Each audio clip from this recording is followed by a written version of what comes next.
Did you know that in 2013, among full-time, year-round workers, women were paid 78% of what men were paid? Today I will be talking to you about the gap in pay between men and women who have the same jobs.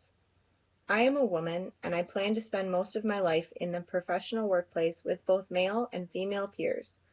My mother has spent almost her entire life working, and I also have a little sister who will someday enter the workforce. This issue affects all three of us. Altogether, this issue affects thousands of women in our country, and I know that for me personally, making a salary that is significantly less than my male peers would lower my sense of self-worth and my pride in my occupation. This topic is relevant to all women who want to be afforded equal rights and benefits, and to all men who believe that women should be afforded equal rights and benefits. According to the simple truth about the gender pay gap, in 2013, among full-time, year-round workers, women were paid 78% of what men were paid. This gender pay gap is unfair to women and unacceptable in our modern society. Women often have a hard time being accepted into certain fields of work, and once they are able to land a job that they want, they find out that, unfortunately, they're being paid just over 3/4 of the amount that their male counterparts are making. Women work equally hard, if not harder, to acquire and keep their jobs. But when there is discrimination in pay and attitudes towards women at work, they will likely feel less motivated and less committed to their work. There are certain occupations into which women are not welcome and for which they are seldom hired. When women do work their way into these fields, they are often discriminated against, causing workplace morale and productivity to go down. Due to age-old assumptions that women cannot succeed in or do not belong in science, technology, engineering, and math fields, also known as STEM fields, intelligent and committed women are, to this day, hardly welcomed into these occupations.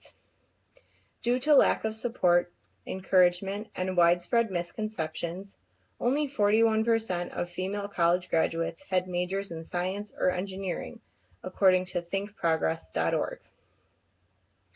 Even when women do graduate with STEM degrees, they are less likely to be hired in these fields, even when their performance is equal to or better than their male counterparts. One specific study conducted by Northwestern University illustrates this issue.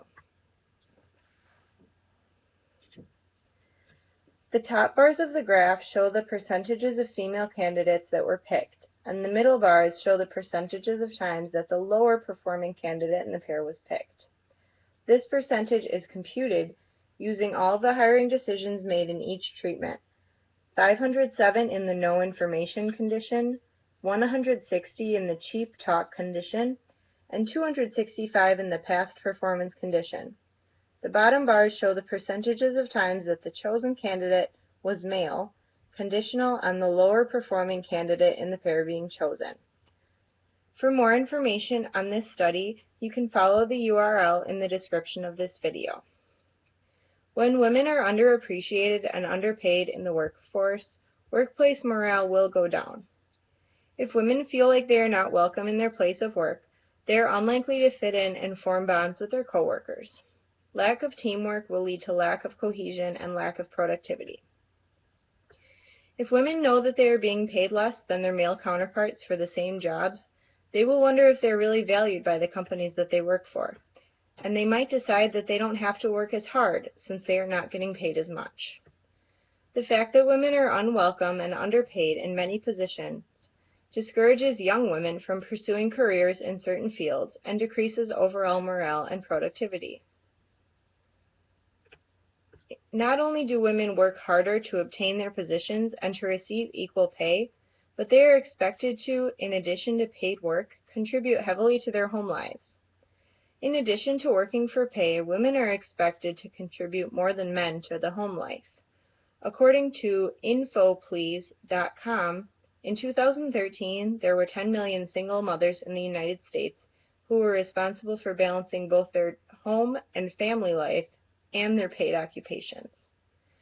According to a study cited below, mothers spend close to 10 more hours per week on household chores than fathers do. Most households have approximately 30 hours per week of housework that needs to be done. During a study by USA Today in 2011, it was found that mothers spend nearly 10 more hours on housework per week than fathers do. For working mothers, especially those who work full-time, this takes up a lot of their time.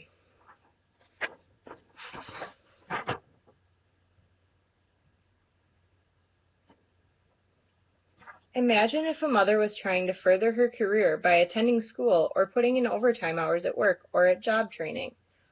The amount of responsibility could quickly become exhausting, especially if her housework includes running errands to many different locations, like the grocery store, department store, or children's school. Mothers and fathers, or other types of couples living together, whether they are married with children or not, should share equally in household responsibilities, and should each be willing to pick up slack if the other has extra responsibilities, like school or homework, or caring for a parent or another family member. The study above shows that on average, there are nearly 30 hours per week for parents to put in a home with children. This could vary based on children's ages and their ability to contribute, financial status of the family, and whether or not they can afford to hire a nanny or cleaning service. In 2013, there were 10 million single mothers in the United States. It can be assumed that, in addition to having to support their families on a single income decreased by the gender pay gap, that these mothers are working to achieve around 30 hours of housework per week. According to SingleMothersGuide.com, 51.9% of single mothers live in extreme poverty, with incomes below half of the federal poverty level. The stress that this extreme poverty puts on a family can be extremely detrimental to children and mothers. Mothers who are working hard at their jobs, as well as working hard to care for their children and their households, are likely to be exhausted. They're likely to put their children's needs before their own, sometimes cutting out hours of sleep or even meals. Children whose mothers are busy trying to support them might receive little to no help with schoolwork and might lose the ability to participate in extracurriculars. Additionally, their family lack of income may result in lack of new clothes, school supplies, nutritious food, and even health care. With mothers and other women putting in between 17 and 30 hours of housework per week, and most of them working in paid positions as well, these women are often exhausted, and to rob them of their fair share of pay is unethical. While white women are often paid around 70% of what men are, women of color face an even larger gap in pay, sometimes making as little as 54 cents for every dollar that men make. Women of color face a larger gap in pay than Caucasian women. Women of color face an even larger gap in pay than their white female counterparts, sometimes making as little as 54 cents for every $1 that men make. Equally, women of color are discriminated in the workplace at a higher rate. While white women make about 78 cents for every dollar that men make, women of color make as little as 54 cents for every dollar that men make.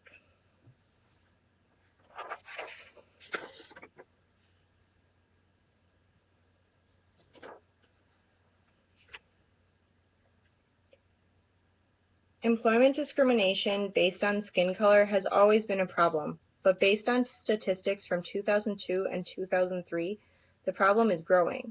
According to an article titled "Skin Color Bias is Growing as a Basis for Discrimination Claims," written in 2004, color discrimination claims over the past year have risen from 1,400 in the fiscal year 2002 to 1,555 in the fiscal year 2003. Says JacksonLewis.com. Not only do women of color make an even lesser percent of men's wages than white women do, but they're discriminated against at a much higher rate in the workplace.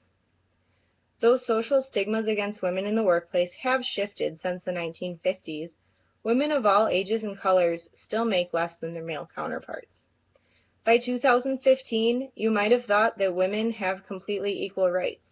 However, white women and women of color to an even greater extent are still paid between 54 and 78% of their male counterparts' salaries. Women are expected to do more housework, and still have a difficult time than men obtaining positions in chosen fields. As long as women continue to be paid less than men, morale, productivity, and women's happiness and well-being will continue to suffer.